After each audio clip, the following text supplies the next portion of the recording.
अब बात करते हैं आरबीआई गवर्नर रघुराम राजन के दोबारा कार्यकाल न दिए जाने को लेकर राजनीति कैसे गर्मा गई है। कांग्रेस समेत दूसरे विपक्षी दलों ने केंद्र को घेरा है। कांग्रेस उपाध्यक्ष राहुल गांधी ने प्रधानमंत्री पर सीधा हमला किया और कहा है कि प्रधानमंत्री सब कुछ जानते हैं, मोदी सरकार को ऐसे एक्सपर्ट्स की जरूरत नहीं है।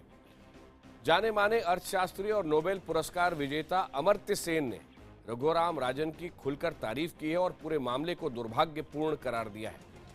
वित्त मंत्री अरुण जेटली ने रघुराम राजन के फैसले का स्वागत करते हुए कहा है कि जल्द ही नए गवर्नर का नाम बताया जाएगा।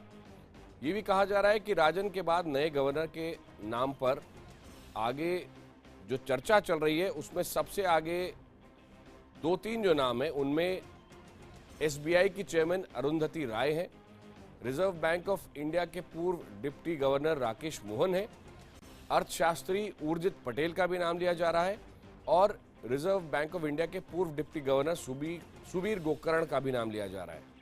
अर्थशास्त्री कौशिक बसु और अर्थशास्त्री पार्थो शोम ये भी इस लिस्ट में शामिल है।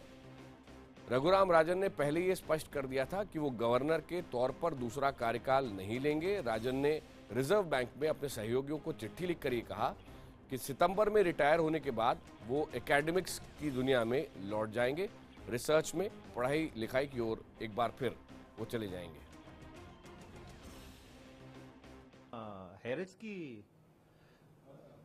हैरिस का विषय क्या है?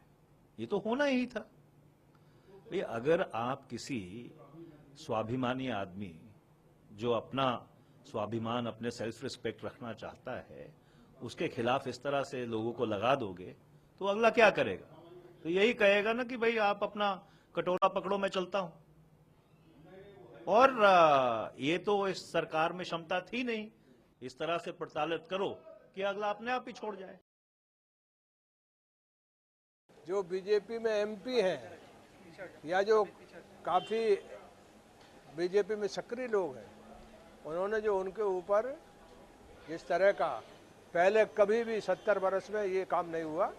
जो रघुराम राजन के ऊपर जो गवर्नर है उसके ऊपर, गवर्नर का मतलब है एक स्वायत्त संस्था, देश भर का जो वित्तीय है, जो जनता का पैसा है बैंकों में और देश का जो पूरा बजट है, पूरी महंगाई है, इन सबको देखने वाले आदमी का नाम।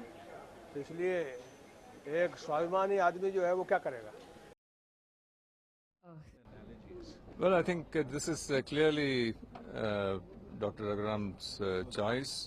He has always been very keen on academia. But having said this, I do hope that we will have leadership in RBI soon which would do the very, very outstanding work that Dr. Rajan had started. आपको याद होगा कि RBI के governor Raghuram Rajan के खिलाफ मोर्चा खोलने वाले जो एक बड़े नेता थे वो थे बीजेपी के नेता सुब्रमण्यम स्वामी। और सुब्रमण्यम स्वामी ने कहा है कि उन्होंने तो ये बात पहले ही कह दी थी कि रघुराम राजन को सेकेंड टर्म नहीं मिलेगा। उसके लिए हिंदुस्तान सही जगह नहीं था और उसका नियत खराब था और अब वो अपने आप तय करके जा रहे हैं। I have no information that he was getting a second term. So if he says he wants to go and he wants to save his self-respect, I have no problem. Let him pretend that he is giving up and going. अभी इसका इंतजार होगा और इस पर कयास चल रहे हैं कि अगला reserve bank of India governor कौन हो सकता है। वक्त अभी एक ब्रेक का, जल्दी लौट रहे हैं और खबरों के साथ।